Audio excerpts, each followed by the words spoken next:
თქვენ სამი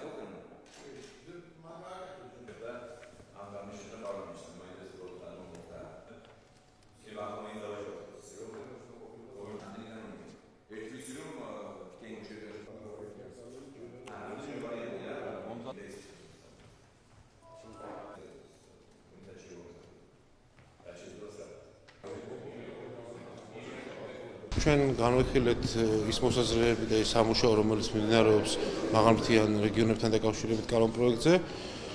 არსებობს რაღაც გარკვეული მოსაზრებები, როგორც საპარლამენტო წარმომადგენლობაში, ასევე მთავრობაში.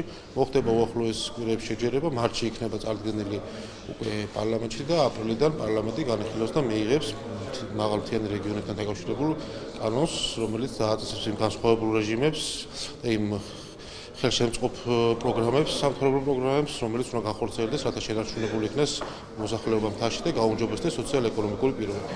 ჩვენ ვფიქრობთ, რომ საკითხი არ ეხება მხოლოდ გეოგრაფიულად მთას, ანუ სიმაღლის მიხედვით, აქ ლაპარაკია უფრო ფართო გაგებაზე.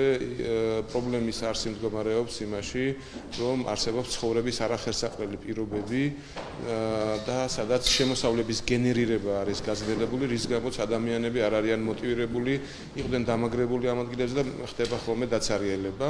შესაბამისად, ჩვენ ლაპარაკობდით ზუსტად ამ ადგილებში ეკონომიკური ვითარების ისეთ გაჯანსაღებაზე, ისეთ წამახალისებელ ღონისძიებებზე, რომელიც გაუჩენს ადამიანებს მოტივაციას, რომ ამ ადგილებში განახორციელონ ეკონომიკური საქმიანობა, ჩართონ იქ არსებული რესურსები, იქ არსებული ეკონომიკური აქტივები საერთო ეკონომიკური გაჯანსაღების პროცესში. უახლოეს მომავალში, ალბათ დაახლოებით 3 კვირის მაქსიმუმ 1 თვის განმავლობაში საბოლოო სახეს მიიღებს კანონ პროექტი და ჩვენ ვარაუდობთ, რომ საგაზაფხულო სესიისთვის ამ კანონ პროექტს განვიხილავთ და მივიღებთ კიდეც.